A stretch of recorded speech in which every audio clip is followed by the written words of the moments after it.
Hello everyone, I'm Ligaya Figueres, the Food and Dining Editor for the Atlanta Journal-Constitution.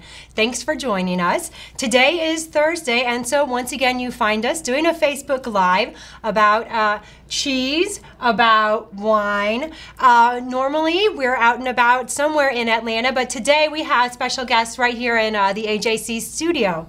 I'm here talking with two very cheesy people because this weekend is the Cheese Fest Atlanta. It's taking place September 23rd, Saturday, from 1 till 8 in the historic 4th Ward Park. It's the fifth time now, the fifth annual.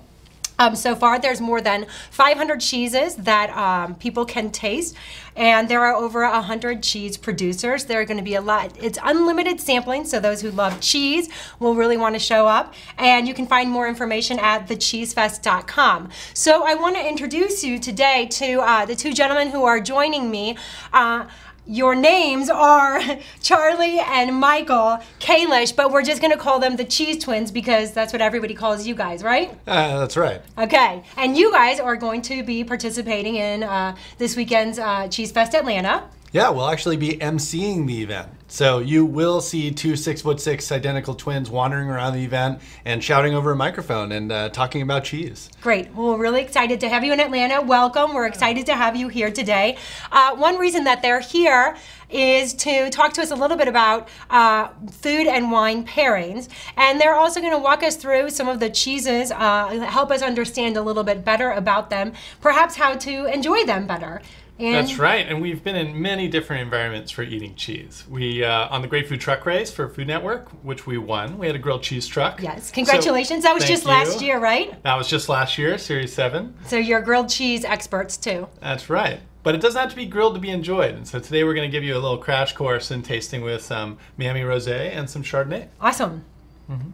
So Charlie, do you want to kick it off with the Rosé? Yeah. There's a lot of contention about what you start with. Do you start with the wine? Do you start with the cheese? Okay. We like to start with the wine. And so go ahead. Here's a glass. We like to take a sip and calibrate, get a sense of what kind of flavors are in there, what kind of textures, what kind of aroma.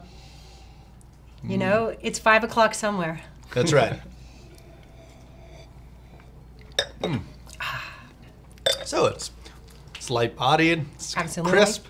And it's a hot day here in Atlanta, so this is a nice, refreshing one for sure. Absolutely, rosé season. So that is going to go very well for me. I think like strawberries, cranberries. That's going to go something creamy and rich and decadent, even desserty, like this mascarpone. Okay. So this comes from Vermont Creamery, and because it's so spreadable, this is not something that you can just eat with your fingers, right? So we need to find a vessel, and that could be bread, it could be a cracker. In this case, really like eating it on a dried apricot. Okay. So the dried apricot is something that's going to go really well with the dessertiness of the cheese, and it's also going to mesh well with the rosé, where we're going to be getting that little bit of crispness, slight minerality. So they're all going to come well together. All right. This is kind of a complementary pairing. So go ahead, take a bite. And I still have this lovely flavors of the rosé in my mouth. So. Oh yeah. Delightful. I love that you brought. This is a Vermont maker, you said. Is that right? It's Vermont Creamery, yeah. Vermont Creamery. Can you talk to us a little bit about the rise of artisanal cheese making here in the U.S.? Because I think it's kind of exciting. For so long, you know, we've only thought about European cheese, and there's just an explosion of domestic cheesemakers. Yeah, we get so excited talking about artisan cheese that me too. We may need to get out of our stools. We might have to stand up. These guys are so tall. You stay seated. I'll just get excited.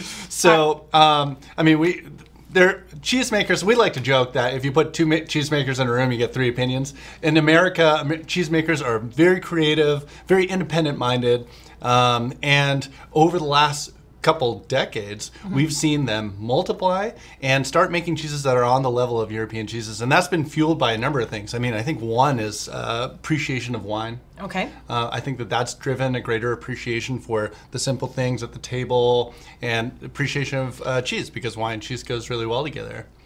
I think another thing that's driven it is with industrialization, there was this sort of, we lost an appreciation for artisan food, and now that's sort of made a comeback. And it's become much more mainstream. So we're seeing a lot more appreciation of cheese, but we're also Right. seeing a lot more cheese coming on the scene. And I think it's a feedback loop where they're pushing each other. Definitely. Mike? You And know? we're seeing cheese shops like around the country really pop up, and independent cheese shops. We see them cheese corners within larger retail stores, grocery stores. Right. So we're seeing people having a greater opportunity to buy better cheese, Right.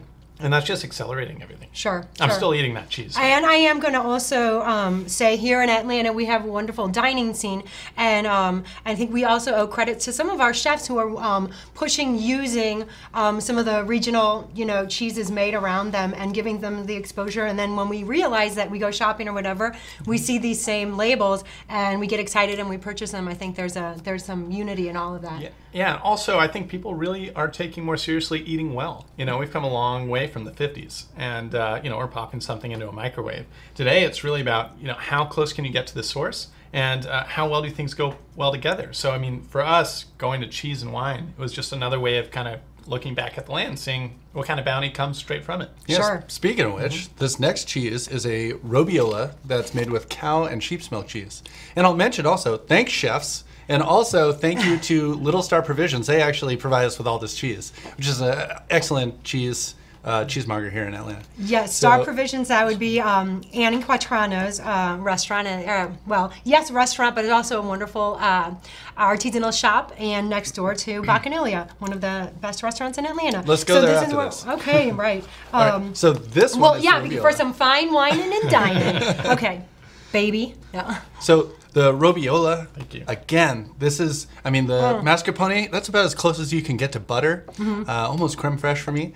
This one is more in the direction of what we think of when we think of cheese, but it is really creamy and Okay. rich. Can you point to that? That's the cheese. This That one here, and it was so runny, we decided that if we tried to cut it into triangles, it would have ran onto the board. But here we just took off the top, and people can serve themselves. Right, that's a beautiful idea. It's such Yeah, so- I have to just commend you. What a gorgeous presentation we have going here. That's part of the battle. Yeah. If you're just joining us, I'm Ligaya Figueres, the food and dining editor at the Atlanta Journal-Constitution. We're here in the studios at the AJC with the Cheese Twins, Charlie and Michael Kalish. They're here because in a couple days on Saturday, it's the annual Cheese Fest Atlanta. It's going to be held from 1 to 8 Saturday in the old historic 4th Ward Park. You can find information at thecheesefest.com, and you can also purchase your tickets there. Parents, take note, that festival is free if you've got kids 12 and under. So, and it's actually family friendly. I know that on top of, besides all the cheese that you want, getting some wine pairings. They also have a couple contests, the grilled cheese contest and the mac and cheese contest. So you guys are you going to be part of that one, huh? Yeah, actually, we're going to be emceeing it and announce the Right. winners. Okay. So we're really excited because for obvious reasons, we were on the Great Food Truck Race and we had the grilled cheese food truck. So we love to see the kinds of grilled cheeses that are coming out. And we were just at the Cheese Fest in Cincinnati, and we were blown away by the mac and cheeses and the grilled cheeses that were coming Yeah, out. there's a there. lobster mac and cheese blew me away. Yeah. Nice. But in this particular fest this year, it's just going to be grilled cheeses. There won't be a mac and cheese Oh, fest there's this not year. a mac and cheese. Okay. Yeah, there All right. were some issues Just with grilled cheese. Irma that came through, and so unfortunately some restaurants couldn't do it. So, but it's all the focus is going to be on grilled cheese, and that's our bread and butter, no pun intended. Awesome. Okay, come on, let's get cheesy again. So let's do this one. last one. I Okay. love a fig. Yes, Yes, me too. Thank you. All right. Okay, so again, this is Cremant. This comes from Vermont Creamery as well. And that's this one here. This one here, and you can Okay. see this one's really ripe. And if you're ever in the store, you can tell just by sort of pushing on the edges like that. You can see it start to, sort of go in. You can see that it's really runny. It's just like give. Yeah, it's a give. So, so what we did was we spread it on a fig. And so when people come over to your house and you want to Sure. serve up cheese, if you make an elaborate cheese display, often if they cut it themselves, it'll get really messy. Okay. So if you could put them all on a fig, on a platter, Sure. it's very clean. People take it and go. It's very Nice. mobile. So go ahead and take a taste. Okay. And so the fig. Oh yeah, go ahead. The whole point is the pairing to taste this, right? That's right. Okay, And so come on, the let's- fig is going to go really well with this. this is Miami rosé, so it has a little bit different profile from other rosés. So it's good to know what it is that you're drinking. In this case, it has a refreshing crispness that's going to go really well with the and juiciness. That's going to go really well with the fig, and the fig is going to also go really well texturally with the creamy cheese. The texture is what I was going to point out. How much I really liked that. Yeah, and these we actually have two different thoughts on pairing cheese with wine. One of them is pairing with contrast. So here we have really crisp wine, and we're with sort of these sort of light bodies, sort of berries forward. For me, it's you get like a little bit cranberry, strawberry, strawberry, a little rose petal, and those flavors and that crispness cuts through the fat that we're pairing with the cheese. So with the cheese here, as you can see, they're all texturally really creamy, rich, luscious, and so we're aiming to sort of coat our cheeks with that fat, and then cut through it with the crispness of the wine. Okay. And on the other side over here with the Chardonnay, we're going to go in the opposite direction. All right, so let's start with this triple cream. So this is Cowgirl Creamery's Mount Tam. Okay. If you'd like to take a slice. Sure. And here we have, again, really luscious, creamy, rich cheese. Okay. But the wine's going to be slightly different. So this California Coastal Chardonnay is really creamy and round. All right. So having it sort of this smooth with sort of light tartness is going to match perfectly this cheese. So earlier we're doing crispness versus fat. Okay. And here we're taking that creamy lusciousness and we're pairing it with something equally creamy and round. And this is a triple cream. So this is if you're ever having a cheese board and you need to have a winner that everybody's gonna like, get a triple cream. It's cheating. Basically, it's cheating. Everybody likes triple cream. It's easy. It's like one pot cooking. Exactly. So here we're doing like with like in a way, and here we're doing a slightly contrast pairing. Okay. Oh, that's lovely. You really get, for me, the reason I love this wine so much is because I rarely get creme brulee out of a wine. And for me, I get that creme brulee and pie crust. And and there is that stone fruit and apples. And that's something that makes it so friendly to pair with cheese, especially cheddar, which are going to be the next two cheeses we're going to be pairing with. All right. Yeah. Now, you mentioned something when you were talking about this cheese here. Are there things we need to know when we're purchasing? Like when I buy fruit, for example, I'm going to touch that fruit. I know what I might be looking for. I might smell it.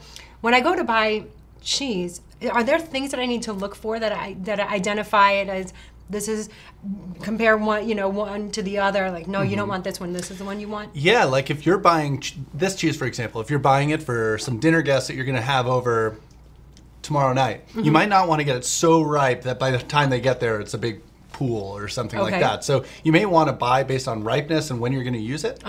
Another thing is there are many cues to look for, and the cheesemongers are tasting it every single day. And with wine, every vintage, you get every year you get a vintage. With cheese, every day is a vintage. Okay. So being able to go to like Little Star Provisions where they're tasting it every day and say, hey, what's good right now? What's in peak condition? Okay. I think that's a really good starting point too. Okay.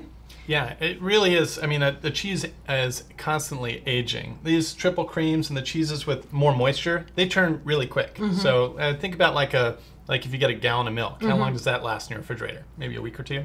Depends how bold you are. Right, exactly, true. So the higher the moisture, the faster it's going to turn and ripen. So if you're going to be traveling a lot, or you want something safe in the refrigerator, it's going to last a long time, go with the cheddar, go with a firmer, drier cheese. And those things like Parmigiano Reggiano last forever. All right. Okay, we'll move on to the next one that you have here. Speaking of the goodies, let's start with this guy right here, which is a Cabot cloth-bound cheddar. Okay. Another cheese from Vermont, all right, which we find texturally pairs really well with this coastal California wine. Okay. So if you break it apart, you'll notice that's really sort of it's kind of crumbly. I love it. Yeah, and you're like, oh, it's a dry cheese. But once you chew it, it becomes really creamy, almost like peanut butter. So that texture is what we're looking for with this Chardonnay, because we're looking for something creamy, round, rich. Right. And surprisingly, cheddar actually has that profile, especially when you're eating it. Okay, here, we'll try this out. Yeah, and you mentioned touching the cheese, and I mean, if I played with this one, I can actually, it becomes almost like Play-Doh. So there is a lot of moisture in there, even though it's crumbly. There actually is a lot of moisture trapped in there, and that's why it tastes so creamy when you chew it. And you can make a swan. The nut really comes out actually when. Yeah.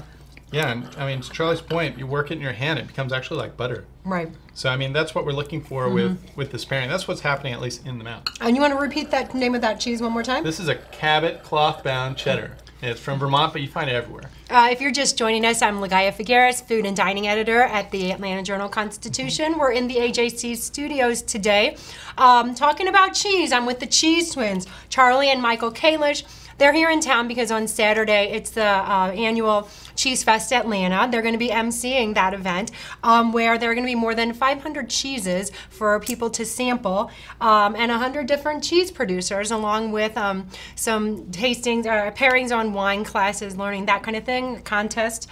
So come on out. You can find information about that event at thecheesefest.com. But we're here because we wanted to talk a little bit about, well, pick your brains on pairing cheese and wine and learning a little bit more about just how to enjoy cheese. So we will go with your next one then. That's right, and we brought two of our favorite California coastal wines. So we have a Miami Rosé and a Miami Chardonnay. Yeah, and just to touch on, we just paired actually the Miami Chardonnay with with Jasper Hill Farm Cabot Creamery's Cabot Cloth-bound cheddar. And a cheddar, for me growing up, we always think about eating it with apples as kids. And so that's just a nostalgic pairing for us, and I think many people. And in this particular Chardonnay, we do get apples. We also get kind of like a apple pie crust, something like that. And so that goes just very naturally with the cheddar. And that's kind of one of those pairings that we also look for, is a nostalgia pairing. So it doesn't always have to be contrast or like and like. I'll give that to you. Thank you. And while we taste this one, somebody tell me how you guys got into cheese. What's up with your love for cheese? I know. And why both of you? Well, it's a family thing? It became one. So I walked into a cheese shop in Sonoma County one time and said, hey, can I get a job? And they said, you can start on Monday. And that was the beginning. They actually set me out with a number of different cheesemakers. I was distributing cheese to places like French Laundry in Napa County and just a ton of different restaurants and markets. And that led to an opportunity to go to France. It was all free. And I ended up... Free is great. Well, yeah, I just bought a plane ticket. I was set up on a farm for 3 months, cows, goats, and sheep. And milking there, I learned the basics. And I started working as a farmhand around Europe for 4 years, basically. Well, actually, for the first year. And then I got into a school, and I was trained formally to be a cheesemaker. And I got offered a job to manage an underground cheese aging facility in France for a year. And that's where Charlie and I joined up. Yeah, I was actually, I was in Norway on a Fulbright scholarship studying 19th century Norwegian playwright Henrik Ibsen. I know, doesn't seem related at all. I'm sure that when you're on the stage, somehow you can pull from that. And there was some cheese in the place. I will mention that. But while I was out there, I went and visited a goat dairy out on a fjord in western Norway. And Michael at the time was in Switzerland making Gruyere. And he was begging me to come down. So when I finished, I was like, you know what, I could see myself doing this. So I went down and joined him at this cheese aging facility in France. It was a train tunnel with 60 tons of cheese in it. And it was an incredible experience. And after that, I said, all right, I'm in. Let's do this. Let's start a family business. Nice. Yeah, and we're surfers originally. So we've always been looking at a way to get back to California. Actually, Charlie was a surf team captain at UC Santa Barbara. That's right. Yeah. They have a surf team. So we decided that we would eventually find our way into consulting. So we started working with creameries around the U.S., a little bit abroad in Australia and Canada, and here we are. And here we are. All right, well, walk us through this last one if you want to. Anything else you wanted to say about this? This is Flagship from Beecher's Handmade Cheese in Seattle. They also have a location in New York, and it's just a fantastic cheese. So good. Yeah, it's a really, again, I like to use the word fudgy when I'm talking about cheddar, because it really does have that texture. Right. It's even fudgy. It also begins to sweat kind of quickly. Yeah, I mean, there's a lot of moisture trapped in these things. Even though, when you press it or when you break it, it looks dry. It's just a great cheese to pair it with a creamy, rich, smooth wine. Right. Well, now I have to ask you guys, I don't know how many cheeses in your life you've tasted, but it has to be in the thousands. Yeah, just with these wines, we've tried probably over 100. Right. So what do you have an all-time favorite cheese? Ooh. I have a snobby one. Give us the snobby one. Come on. The snobby one is this. And it costs us like $50 a pound, right? It's I don't know, maybe it's like 40. I've seen it. Yeah. Okay, it's probably the one like to eat before we die. But it's called Beaufort, and it's made in France, Okay. and it's a limited production. And oh man, it's so good. You can find it in cheese shops. It's just And it's you can made just buy a from- little bit, and it's so It's made good. from, what did you say? It's made from cow's milk, and it's Okay. made in the Savoie. in the Savoie on the coast of France and Switzerland. But other than that, nothing beats a good camembert. Okay. A good camembert. But that's his opinion. All right, I yeah. have my own opinion. Like, Okay. So my opinion is I have a desert island cheese, and then I have my favorite cheese. Okay, give me both. Okay, desert island cheese, goat cheese, because it goes with everything. A fresh goat cheese you can spread on Just bread. any fresh goat throw it in a cheese. salad. Yeah, you can throw it on pizza, make it a gourmet pizza. You can do everything you want with goat cheese. Okay. And it's always refreshing and light. Okay. So on a desert island when it's hot, it's important. All right. And then my favorite cheese is probably Gruyere, because I used to work in Gruyere in the Alps making Right. that Alpine style cheese, and it's not Alpine style, it is an Alpine cheese. And it was just I get all these memories. I Close used to your heart. Cut the cheese, throw it in my pocket, and run after cows at 5 in the morning. So it brings back all those memories. Ah, And, that's great. Yeah, so it's a magical cheese for me. And I'm going to have one last question for you guys. You have to have heard tons of cheese jokes in your life, right? Oh, What's man. the cheesiest of the cheese jokes? Well, I mean, you probably heard this one, but what happened? What was left when the cheese plant burned down? What? Debris. Lots of it. Okay, well, I think that you're out of here, man. Yeah. So, folks, this is Ligaya Figueres. I'm the food and dining editor at the Atlanta Journal-Constitution. Today was Thursday. That's why we're coming to you with our Facebook Live. We were here today in the studio at the AJC. I was with the Cheese Twins, Charlie and Michael Kalish. They are here in Atlanta participating in the Cheese Fest Atlanta this Saturday. Come on out. It's going to be held from 1 till 8 in the historic 4th Ward Park. You can find information and purchase tickets online at thecheesefest.com. Guys, thanks so much for Thank you. coming. Hey, whoa. Anytime, Thanks. Thank Thanks you. for I know. coming. I wish I could do that. All right.